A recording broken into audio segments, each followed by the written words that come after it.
घर पर रहेंगे आप, घर पर रहेंगे आप, घर पर ही रहकर आपको सिखाएंगे, घर पर ही रहकर आपको सिखाएंगे। जीती है हर जंग हिंदुस्तान, जीती है हर जंग हिंदुस्तान ने, कोरोना से भी हम जीत कर दिखाएंगे। नमस्कार बच्चों, आप सभी का हमारे इस चैनल में स्वागत है। आज से हम सभी ऐसे सफर की शुरुआत करने जा रहे हैं जिसका उद्देश्य है सामाजिक विज्ञान के बारे में विस्तृत जानकारियाँ हासिल करना। तो चलिए अब हम इस सफर की शुरुआत करते हैं। सबसे पहले सामाजिक विज्ञान के अंतर्गत हम इतिहास के बारे में पढ़ेंगे। फिर वर्ग 7 अतीत से वर्तमान के अध्याय 1 कहाँ, कब और कैसे के महत्वपूर्ण बिंदुओं पर प्रकाश डालेंगे। इतिहास क्या है, सबसे पहले हमें यह जानना जरूरी है, क्योंकि हम इतिहास की पढ़ाई करने जा रहे हैं तो इतिहास के बारे में हमें जानकारी होना आवश्यक है। इतिहास एक बहुत ही महत्वपूर्ण विषय है जो हमारे समाज को आईना दिखाता है। इतिहास का आरंभ सबसे पहले एशिया में हुआ, फिर इसका विकास यूरोप में हुआ। इतिहास का प्रयोग विशेषतः 2 अर्थों में किया जाता है। पहला तो है विगत अथवा प्राचीन काल की घटनाएं और दूसरा उन घटनाओं के विषय में धारणा। हम सब जानते हैं कि इतिहास 2 शब्दों के मिलने से बना। इति धन, हा धन आस। ग्रीस के लोग इतिहास को स्त्री शब्द से पुकारते थे जिसका मतलब था बुनना, यानी प्राचीन समय में घटित घटनाओं और धारणाओं को व्यवस्थित ढंग से बुनकर कहानी के रूप में पेश करना ही इतिहास कहलाता है। आइए हम यह भी जान लें कि इतिहास के जनक कौन थे। इतिहास के जनक का नाम हेरोडोटस है। दुनिया के महानतम इतिहासकार सिसिलो ने हेरोडोटस को पहली बार फादर ऑफ हिस्ट्री का उपाधि दिया है। और आधुनिक इतिहास का जनक बिशप विलियम स्टब्स को कहा जाता है तथा भारतीय इतिहास के जनक मेगास्थनीज को कहा जाता है। तो चलिए अब हम इतिहास के जानकारी लेते हुए वर्ग 7 अतीत से वर्तमान अध्याय 1 कहाँ, कब और कैसे इस बात में दी गई महत्वपूर्ण जानकारियों को हम अब अध्ययन करते हुए उसके गूढ़ बिंदुओं तक पहुंचेंगे, जहाँ से हमें यह निष्कर्ष मिलेगा कि हमारे प्राचीन काल से मध्यकाल तक कौन कौन सी घटनाएं घटी और महत्वपूर्ण परिवर्तन किस किस क्षेत्र में हुए, कब हुए, इसकी जानकारी हम इस अध्याय से लेंगे। सबसे पहले हम यह देखेंगे कि इतिहास के पहले के भारत और बाद के भारत में कौन कौन से परिवर्तन है। समय के साथ साथ हमारे समाज में अनेक परिवर्तन होते रहते हैं। यह परिवर्तन कभी शब्दों के अर्थ, कभी स्थानों के नाम, कभी भौगोलिक सीमाओं एवं जीवन शैली के संदर्भ में होते रहते हैं। समय के साथ साथ व्यक्तियों के खान पान, वेशभूषा, पहनावा, रीति रिवाज आदि में परिवर्तन होते रहते हैं।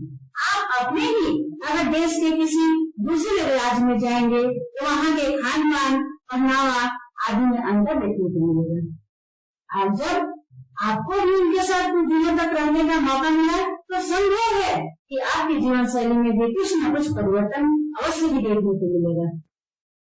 आज की चर्चा में हम विशेषकर 8वीं शताब्दी के मध्य से 18वीं शताब्दी के मध्य तक, यानी 750 से 1750 ईस्वी तक लगभग 1000 वर्ष में होने वाले परिवर्तनों को समझने का प्रयास करेंगे। सबसे पहले हम यह जान लें कि हमारे देश का नाम हिंदुस्तान कब पड़ा, यानी यह प्रचलित कब हुआ। तो इसका प्रयोग 13वीं शताब्दी के तुर्क सत्ता की स्थापना के बाद हुआ, जो तुर्क सत्ता के अधीन थे। लगभग 3 शताब्दी बाद मुगल वंश के संस्थापक बाबर ने हिंदुस्तान शब्द का प्रयोग वस्तुतः संपूर्ण उपमहाद्वीप के लिए किया। यद्यपि इस क्षेत्र में मुगल सत्ता का सर्वाधिक विस्तार 17वीं शताब्दी के अंतिम वर्षों में बाबर के वंशज औरंगजेब के समय में हुआ। इस प्रकार अब हम अपने राज्य बिहार के बारे में कुछ जानकारी हासिल करें। इस शब्द का प्रयोग सबसे पहले किसने किया? तो बिहार शब्द का प्रयोग 13वीं शताब्दी के इतिहासकार मिन्हाज ए सिराज ने किया। बौद्ध बिहारों की इस भूमि को आज ए बिहार का नाम देने वाला भी मिन्हाज ए सिराज ही था और अकबर ने इसे एक प्रांत के रूप में गठित किया। अब हम आगे प्रौद्योगिकी के बारे में पढ़ेंगे। प्रौद्योगिकी क्या है?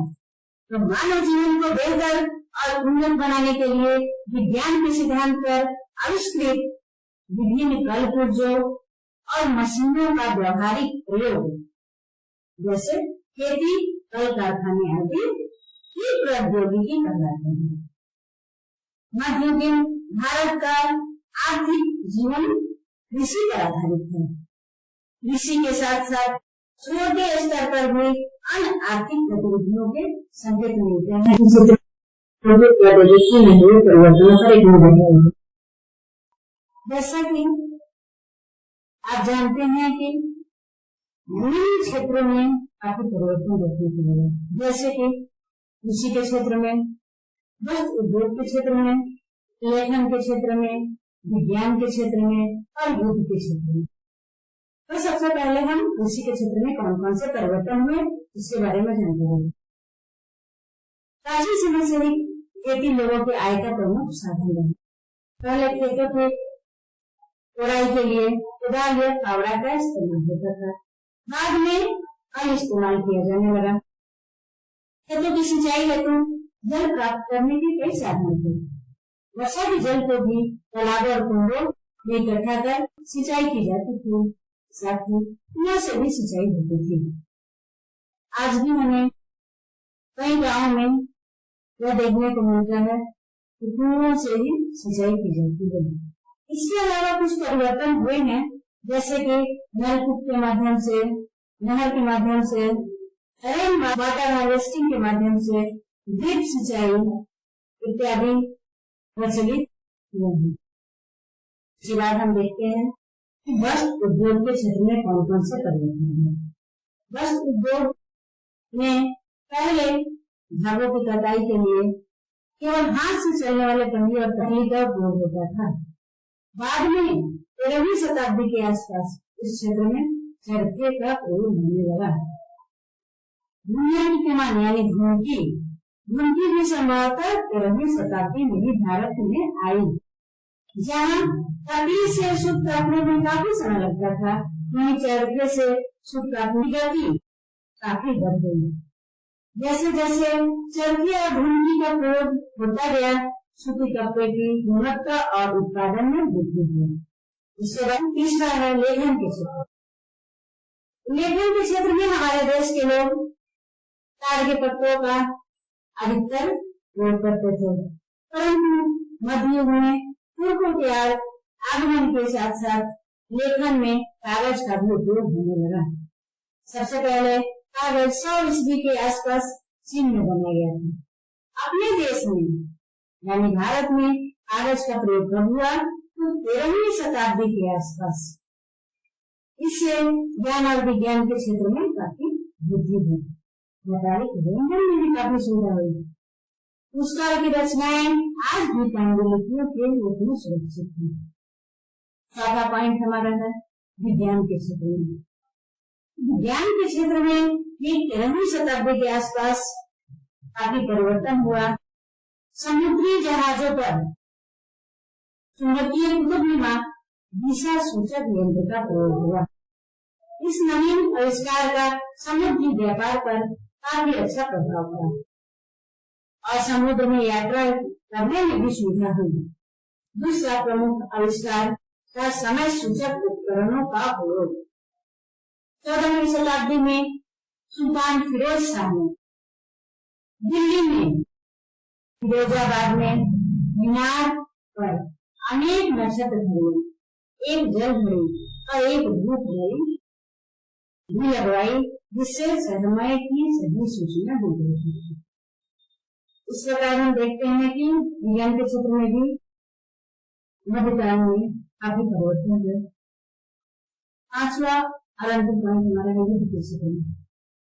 युद्ध के क्षेत्र में अधिक सैनिकों को सुविधा दी जाने लगी, जिससे सैनिकों को पहले तो घोड़े पर बैठने में काफी सुविधा प्राप्त हुई। इसके उपयोग से पहला आविष्कार हुआ लोहे की रकाब, जिससे वह घोड़े पर आसानी से जमकर बैठ सकते थे। इसके प्रयोग से क्या हुआ, युद्ध के क्षेत्र में आक्रमण का तरीका जो है वह अधिक कारगर हो गया। दूसरा आविष्कार था लोहे की नाव, जो घोड़े के खून में लगाई जाती थी। नाव लगाने के दो लाभ थे। पहला, इससे नरम जमीन पर घोड़े के पैर को अच्छी पकड़ होती थी, और दूसरा, खुरदरे धरातल और कठोर धरातल पर खूब सुरक्षित रहते थे। भारत में इन दोनों के आविष्कारों का प्रचलन 9वीं शताब्दी के बाद हो चुका था, जिसके फलस्वरूप युद्ध स्मृति में काफी परिवर्तन हुआ। लेकिन इसका व्यापक प्रयोग तुर्कों के आगमन के बाद ही संभव हुआ।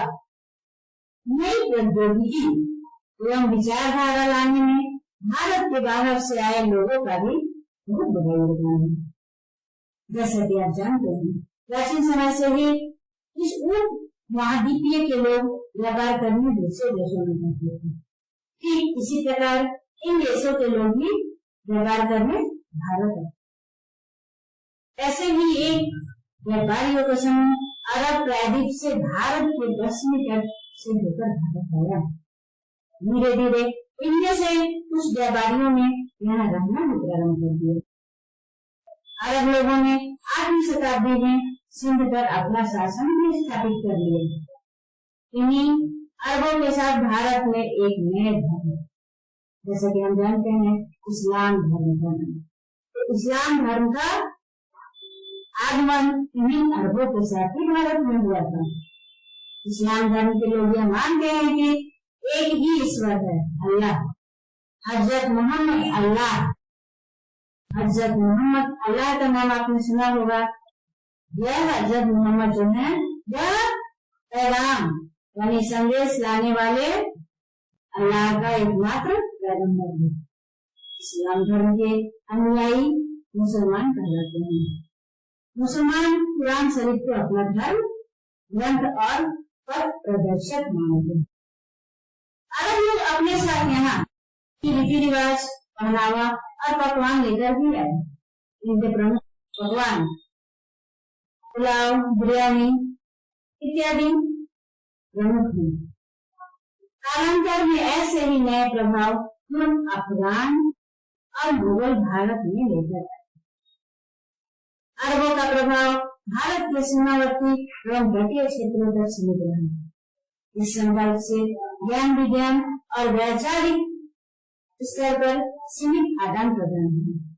कालांतर में तुर्क, अफगान, ईरानी और मुगलों ने इस देश में प्रवेश किया और भारत में स्थायी राज्यों की स्थापना की।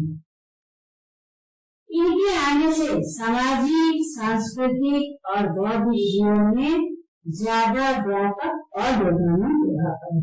कालांतर में जब हमारे देश में तुर्क, अफगान, ईरानी और मुगलों ने इस देश में प्रवेश किया, तो भारत में इनके संपर्क से ज्ञान विज्ञान और वैचारिक स्तर पर सीमित आदान प्रदान हुआ। इनके आने से सामाजिक, सांस्कृतिक और बौद्धिक जीवन में ज्यादा व्यापक और दुर्गम प्रभाव पड़ा। इससे हमारी भाषा, रहन सहन, पोशाक, रीति रिवाज आदि भी काफी प्रभावित हुए। एक मिली जुली परंपरा का विकास हुआ। यही हम गंगा यमुनी सांस्कृतिक कहते हैं। प्रसिद्ध विद्वान सैयद सुलेमान नदवी ने भारत में बस गए और वह अरब के कवि अबू जिगर सिंधी के अरबी गीत का उदाहरण दिया, जिसमें वह भारत की दिल खोलकर प्रशंसा करता है। इसी समय स्थानीय धर्म में भी काफी बदलाव है। इस देश के बहुत सारे लोग हिंदू धर्म को मानते हैं और हिंदू धर्म के मानने वाले लोग बहुत सारे देवी देवताओं की पूजा करते हैं, उन्हें कई तरीकों से पूजते हैं। कभी कभी अग्नि कुंड में हवन भी करते हैं, जिसे यज्ञ कहा जाता है। मध्य युग में हिंदू धर्म में भी कई बदलाव देखने को मिले। यूं तो भारत में हर जगह हिंदू धर्म मानने वाले लोग प्रायः शिव, विष्णु, राम और कृष्ण जैसे देवताओं को मानते हैं, लेकिन मध्यकाल में तांत्रिक विचारधारा शैव मत की एक शाखा के रूप में उभरा। इसमें कपाल खोपड़ी धारण करना तथा कपाल में ही भोजन करना है। जैसा कि आपको याद हो कि गुप्त काल में वैष्णव संप्रदाय लगभग पूरे भारत में फैल चुका था, यानी उदारवादी प्रवृत्ति और विष्णु के अवतार के रूप में लौकिक देवताओं की उपासना के कारण यह संप्रदाय काफी अधिक लोकप्रिय हुए। इसमें कृष्ण की रासलीला का काफी ब्रह्मा। गुप्त काल में मातृ देवी की भी पूजा काफी प्रचलित थी, जैसे श्री लक्ष्मी, श्री दुर्गा, श्री काली आदि शक्ति के रूप में उपासना की जाती थी। 7वीं शताब्दी से इस उपासना में तंत्र मंत्र का व्यापक पैमाने पर विकास हुआ।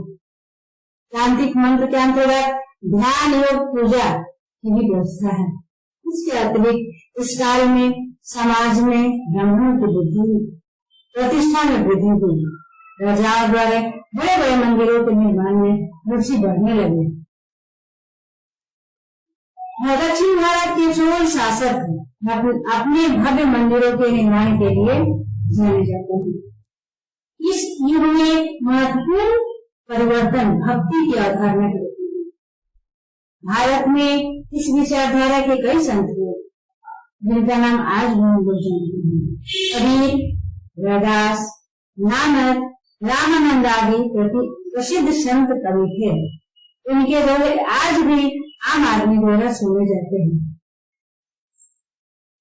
इन लोगों ने इस बात को समझाने का प्रयास किया कि बिना किसी कर्मकांड के, यानी बाह्य दिखावा के, केवल प्रेम, भाईचारा और भक्ति के द्वारा भगवान के करीब पहुंचा जा सकता है। इन भक्त संतों की तरह कई मुसलमान संत भी थे जो सूफी संत कहलाए। सूफियों ने इस बात पर जोर दिया कि सच्चे दिल से अल्लाह को प्रेम करना, धन दौलत व पद सब त्याग कर गरीबों और लाचारों की सेवा करना ही है। अब नए सामाजिक और राजनीतिक समूह का उदय मध्यकाल में कब हुआ, किन किन क्षेत्रों में हुआ, इसके बारे में हम कुछ जानकारियां हासिल करेंगे। अभी अभी आपने देखा कि मध्यकाल में जीवन के विभिन्न क्षेत्रों में परिवर्तन है। इन परिवर्तनों ने लोगों के सामाजिक, आर्थिक और राजनीतिक जीवन को भी प्रभावित किया। सामाजिक और राजनीतिक स्तर पर कई समुदाय अस्तित्व में आए। राजपूत कौन थे, कहाँ से आए, इस पर इतिहासकार का एक मत है। राजपूत शब्द के अंतर्गत केवल राजा और सामंत ही नहीं, बल्कि सेनापति और सैनिक भी है। एक अन्य समुदाय कवि का था।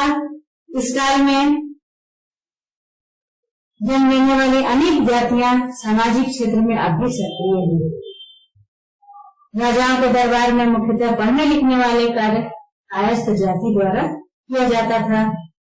इसके अलावा सिख, जाट आदि समुदाय भी राजनीतिक दृष्टि से काफी महत्वपूर्ण।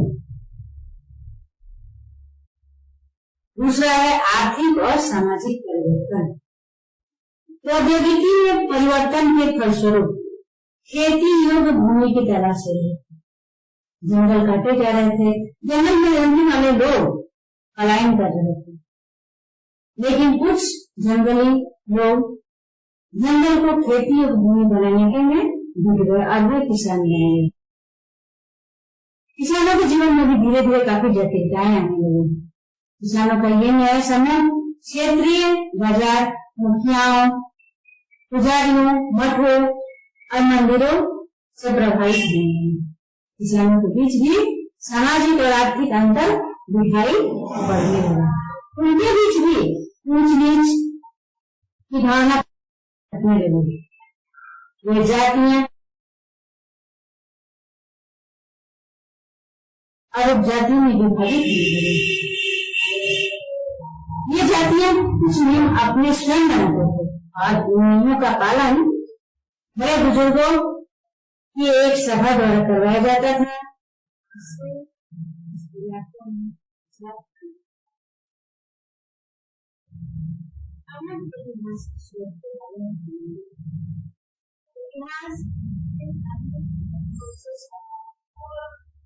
जो ऐतिहासिक शोध इतिहासकार अतीत की घटनाओं का अध्ययन करते हैं और इस काम में विभिन्न साधनों का उपयोग करते हैं। ऐसे सभी साधन ऐतिहासिक शोध कहलाते हैं।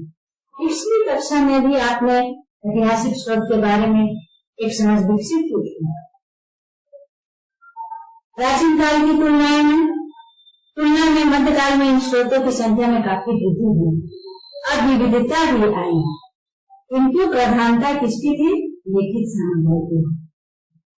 इस काल में लिखी गई पांडुलिपियां प्रशासन संबंधी अन्य प्रपत्र जो थे वह अभिलेखागारों और पुस्तकालयों में सुरक्षित हैं। इस काल की अनेक घटनाओं की जानकारियां हमें अभिलेखों से प्राप्त होती है। अभिलेख कहाँ लिखे जाते थे? तो प्रायः पत्थरों और चट्टानों तथा इसके अलावा ताम्रपत्रों पर भी लिखे जाते थे।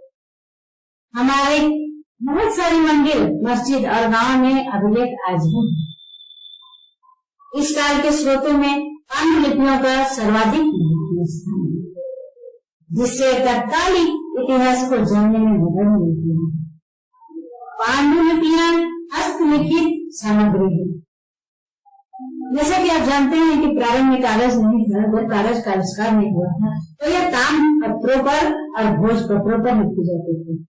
लेकिन जब धीरे धीरे कागज का विकास हुआ, बाद में यह कागज पर लिखा जाने लगा और जब कागज सस्ती हो गई तो बड़े बड़े पैमाने पर उपलब्ध होने लगे, तब प्रमाणिक लिखित सामग्री की संख्या और विविधता आश्चर्यजनक रूप से बढ़ गई।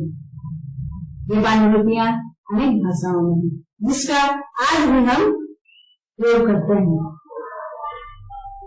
अनेक भाषाओं में ये पांडुलिपियां हैं। पहले राजा द्वारा आदेश निकाले जाते थे, जिसको फरमान कहते थे। ऐसे आदेश जो भूमि अनुदान से संबंधित होते थे, परंतु फरमान जो औरंगजेब के शासनकाल से संबंधित है, शेख फैजुल्लाह नामक व्यक्ति को प्रदान किया गया था, जिसमें स्पष्ट आदेश है उस क्षेत्र की समस्त कृषि योग्य और अन्य भूमि एवं उससे प्राप्त राजस्व और अन्य उत्पादों पर शेख फैजुल्लाह के पूर्व वंश का ही नियंत्रण होगा और उसकी मृत्यु के उपरांत उसके उत्तराधिकारियों का होगा। इस फरमान से जागीरों को आनुवंशिक बनाने का महत्वपूर्ण साक्ष्य प्राप्त होता है। उन दिनों कारखाने नहीं थे, इसलिए लिपि और नकल नवीस उन पांडुलिपियों की नकल तैयार करते थे।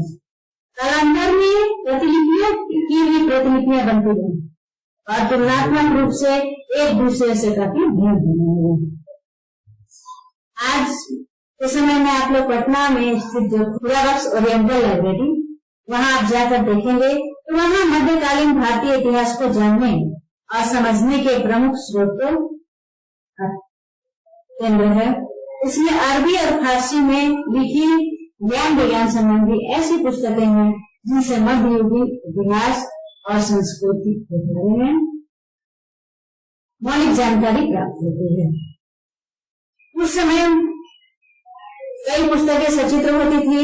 ये चित्र छोटे छोटे होते थे और काफी सजे हुए रूप में रहते थे। इन लघु चित्रों को मिनीएचर कहते हैं। लघु चित्रों को मुगल दरबार एवं उत्तर और दक्षिणी भारत के राजपूत राजाओं के दरबार में महत्वपूर्ण स्थान मिला। इन चित्रों में अधिकतर शाही दरबार, शिकार और लड़ाई के मैदान का विवरण होती है। इस काल में अनेक साहित्यिक ग्रंथों की भी रचना हुई, जैसे कलहन की राजतरंगी इस काल की पहली ऐतिहासिक रचना है। इस काल की पहले ऐतिहासिक रचना क्या है? कलहन की राजतरंगी, जिसमें कश्मीर के इतिहास का वर्णन है। अल-बरनी की पुस्तक तहकीक हिंद से उस समय के समाज, धर्म, रीति रिवाज आदि पर विस्तृत और प्रामाणिक जानकारी मिलती है। मिनहाज सिराज के द्वारा तबकात ए नासिरी में मोहम्मद गोरी एवं मुगल वंश के शासन पर विस्तृत चर्चा है। जियाउद्दीन करनी की पुस्तक तारीख ए फिरोजशाही में तुगलक वंश के राजनीतिक घटनाओं, शासन प्रबंध एवं सामाजिक स्थिति का वर्णन है। अबुल फजल, जिन्होंने अकबरनामा की रचना की, उसने अकबर के शासन काल का प्रशासन एवं राजनीतिक के क्षेत्र में। इसके अतिरिक्त और कई भी पुस्तकें हैं जो इस काल की जानकारियां के प्रमुख स्रोत हैं। जामा नाम सब सामान्यतः उन ऐतिहासिक रचनाओं के शीर्षक में शामिल है जो मुगल कालीन दरबारी संरक्षण में लिखी गई। इस परंपरा का आरंभ कब हुआ? तो अकबर के समय में। और किससे हुआ? तो अबुल फजल के अकबरनामा से। यात्रियों के वृतांत भी इस काल के इतिहास के अध्ययन में सहायक है। इसमें सबसे प्रसिद्ध रचना इसका रचना यात्रा वृतांत है। तो एक अफ्रीकी यात्री इब्ने बतूता, जो मोरक्को का निवासी था, इस यात्रा के दरमियान वह मोहम्मद बिन तुगलक के शासन काल में हिंदुस्तान आया और लगभग 14 वर्षों तक यहाँ रहा। इस अवधि के दरमियान उसने यहाँ की सामाजिक, आर्थिक और राजनीतिक व्यवस्था पर व्यापक प्रकाश डाला। सिक्कों के माध्यम से भी सिक्कों के तिथि क्रम को समझने में सहायता मिलती है। ये सिक्के किस चीज से बने होते थे? तो सोना, चांदी और तांबे के बने होते थे। इन सिक्कों के शासकों के राज्यारोहण, साम्राज्य विस्तार कब हुआ, पड़ोसी शासकों के साथ संबंध कैसा था और उनकी आर्थिक स्थिति के बारे में जानकारी मिलती है। तुगलक शासक, विशेषकर मोहम्मद बिन तुगलक के सिक्के बड़ी संख्या में मिले हैं। अपने राज्य में सासाराम के शासक शेरशाह ने चांदी के सिक्के चलाए तथा इस काल के शासकों के शासन काल में निर्मित अनेक भव्य मंदिरों, इमारतों, मस्जिदों, मकबरों एवं किलों से इस काल के धार्मिक जीवन, आर्थिक समृद्धि और वास्तुकला की जानकारी मिलती है। इनमें से कई इमारतों जैसे दिल्ली का लाल किला, आगरे का ताजमहल, खजुराहो के मंदिर आज भी आप देख सकते हैं। इस काल में बिहार की वास्तुकला का इतिहास भी काफी स्मरणीय है। शेरशाह का सासाराम स्थित मकबरा हिंदू मुस्लिम स्थापत्य के सम्मिश्रण का एक सुंदर नमूना है। मनेर में मोहम्मद शाह दौलत का, मनेर में मखदूम शाह दौलत की समाधि भवन भी एक ऊंची कोट की कला का उदाहरण प्रस्तुत करता है। साथ ही मध्यकाल में बिहार में निर्मित मंदिरों में पटना से 18 मील की दूरी पर स्थित है बैकटपुर का शिव मंदिर, जिसके लिए राजा मानसिंह ने आर्थिक सहायता प्रदान की थी, वह भी काफी प्रसिद्ध है। और रोहतासगढ़ में निर्मित हरिश्चंद्र मंदिर का भी निर्माण का यश इसको जाता है तो राजा मानसिंह को भी जाता है।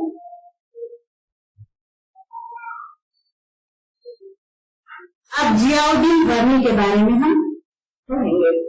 तो जियाउद्दीन बर्नी ने अपनी पुस्तक तारीख ए फिरोजशाही में लिखा, एक योजना सुल्तान के दिल में आई। सुल्तान के दिल में तो मोहम्मद बिन तुगलक के बारे में जियाउद्दीन और इसामी दोनों ने ही अपने अपने ढंग से वर्णन किया है, अपनी अपनी किताबों में अपने ढंग से लिखा हुआ है। जियाउद्दीन वर्णन क्या लिखते हैं कि सुल्तान के मन में एक बार यह प्रस्ताव आया कि दौलताबाद को राजधानी बनाया जाए। ये इसलिए क्योंकि दौलताबाद उसको संघर्ष के मध्य में, देवली, गुजरात, लखनऊ, पीलहिर, मावर तथा अम्बिया इस शहर से लगभग समान दूरी पर स्थित थी। इस विषय में उसने किसी से परामर्श नहीं किया, बल्कि अपने ही मन में यह योजना बना लिया कि अपनी राजधानी को दिल्ली से दौलताबाद में परिवर्तन किया। उसने आदेश दे दिया कि सभी लोग अपने अपनी माँ और राज्य के सभी बड़े अधिकारी और सेनापति अपने सहायक तथा विश्वास पात्रों के साथ दौलताबाद की ओर चले। दरबार के हाथी घोड़े खजाना सभी दौलताबाद भेज दीजिए। सारी आदेशानुसार दिल्ली तथा आसपास के निवासी दौलताबाद की ओर भेज दिए गए। दिल्ली शहर खाली हो गया। यद्यपि सुल्तान ने दिल्ली से जाने वाली प्रजा को अत्यधिक इनाम दिए और वह प्रदेश के कष्टों को सहन न कर सके। और लगभग 5 साल बाद सुल्तान ने आदेश दे दिया जो दिल्ली वापस जाना चाहते हैं वो वापस चले जाएं, लेकिन कुछ लोग लौट तो गए मगर बहुत से परिवार दौलताबाद में बस गए। लेकिन इसी घटना को इसामी अपने अलग ही ढंग से अपनी किताब में प्रस्तुत किया। इसामी ने अपनी किताब सलामती में लिखा है कि सुल्तान को दिल्ली वालों का संदेह था। वह गुप्त रूप से एक कुत्सित योजना बनाई और 1 महीने में दिल्ली का विनाश कर दिया। यह योजना बनाए कि 1 ही महीने में दिल्ली का विनाश कर दिया जाए। उसने सूचना कराई कि जो कोई सुल्तान का हितैषी हो वह दौलताबाद को और जो कोई इस आज्ञा का पालन करेगा उससे अत्यधिक संपत्ति भी मिलेगी। जो नहीं पालन करेगा तो उसका क्या किया जाएगा, सिर काट किया जाएगा। उसने यह आदेश दिया कि दिल्ली में आग लगा दी जाए, सभी लोगों को नगर से बाहर निकाल दिया जाए। इसामी कहता है कि मेरे दादा भी उसी शहर में रहते थे, 90 वर्ष, और वे एकांतवास से सीमित थे। वे कभी अपने घर से नहीं निकलते थे। वो पहले ही पराम में मर गए, उन्हें वहीं दफन कर दिया गया। बूढ़े युवक जगह स्त्री बालक यात्रा करने के लिए विवश थे। बहुत को बच्चे रास्ते में डूब के बिना मर गए। अनेक लोगों ने प्यास के कारण अपने प्राण त्याग दिए और उस काफिले में से अत्यधिक कठिनाई सहन न करने वाला लोग भी वही प्राण त्याग दिया। केवल 10वां भाग, पूरी जनसंख्या का केवल 10वां भाग ही दौलताबाद पहुंचा। सुल्तान ने इस तरह एक दशा हुए शहर नष्ट कर डाला। जब दिल्ली में कोई न रह गया तो सारे द्वार बंद कर दिए गए और सुना जाता है कि कुछ समय बाद अत्याचारी बादशाह ने आसपास के गांव के लोगों को बुलाकर दिल्ली को बसवाया। और बुलबुलों को बाग से भगाकर कौवों को बसा दिया। न जाने सुल्तान को किस प्रकार उन निर्दोष लोगों पर संदेह उत्पन्न हो गया। उसने उनके पूर्वजों की नींव उखाड़ डाली और आज तक उनकी संतानों के विनाश में कर लिया। आपके ध्यान में यह बात आई होगी, मोहम्मद तुगलक की योजनाओं के बारे में कुछ बात ऐसी है जिसके बर्नी और इसामी दोनों इतिहासकार एक मत है। जैसे सुल्तान ने लोगों को दिल्ली से दौलताबाद आने का आदेश दिया और दिल्ली से दौलताबाद जाने की घटना ये बर्नी कई ऐसी बातें लिखता है जो इसामी नहीं। बर्नी लिखता है कि सुल्तान अपने राज्य की राजधानी बीचों बीच बनाना चाहता था, इसलिए उसने लोगों को दौलताबाद भेजा। लेकिन इसामी यह करता है कि सुल्तान के मन में ऐसा विचार था ही नहीं। स्वामी के अनुसार सुल्तान लोगों को कष्ट देना चाहता था, इसलिए उसने दही ये हमारे लिए परेशानी की बात है। अब हम यह कैसे जाने कि सुल्तान के मन में वास्तव में क्या विचार थे, इस विषय में हम निश्चित रूप से कुछ नहीं कर सकते। ऐसी कठिनाई बहुत बार हमारे सामने जो दोनों बातें लगती हैं, उनके बारे में हम सोच सकते हैं वो जरूर भूल है, और जो बातें एक ही व्यक्ति कह रहा है उसके बारे में हम झट से यकीन के साथ नहीं कर सकते। ये बात जरूर नहीं होगी। बीते हुए इतिहास के बारे में जब इतिहासकार आज लिखते हैं तो अक्सर इस बात कठिनाई से जूझते हैं। ऐसी परिस्थिति में इतिहासकार क्या करते हैं, अन्य स्रोतों को ढूंढते हैं।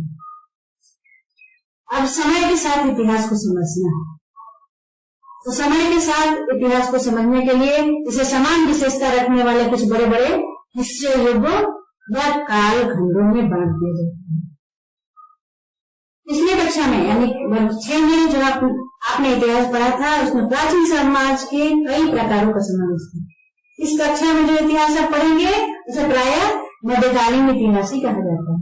हमने ईसा की 8वीं शताब्दी को मध्यकाल का आरंभ तथा 18वीं शताब्दी को जिसका अंतकाल माना गया। ऐसा क्यों?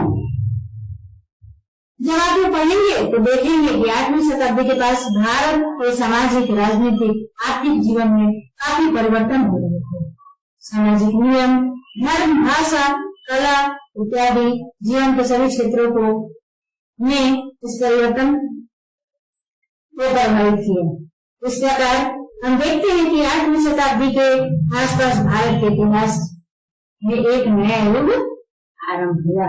नए विचारों से समाज के सभी व्यक्ति एक साथ प्रभावित नहीं होते, यद्यपि भारत के इतिहास में कुछ परिवर्तन 8वीं शताब्दी से पहले से आरंभ हो गए थे, पर देश के कुछ भागों में उनका प्रभाव कुछ समय बाद ही अनुभव किया गया। इसलिए सामान्य दृष्टि से देखते हुए हम कह सकते हैं, हम यह निष्कर्ष पर पहुंचते हैं कि नए विचारों की शुरुआत 8वीं शताब्दी से हुई और 18वीं शताब्दी आते आते फिर अनेक परिवर्तन देखने लगे। इसी कारण हम मध्यकाल का अंत और आधुनिक युग का आगमन लगभग 18वीं शताब्दी को मानते हैं। 18वीं शताब्दी को क्या मानते हैं? तो मध्यकाल का अंत और आधुनिक युग का आगमन। 3000 वर्षों के दौरान इस उपमहाद्वीप के समाजों में नए नए परिवर्तन होते रहे।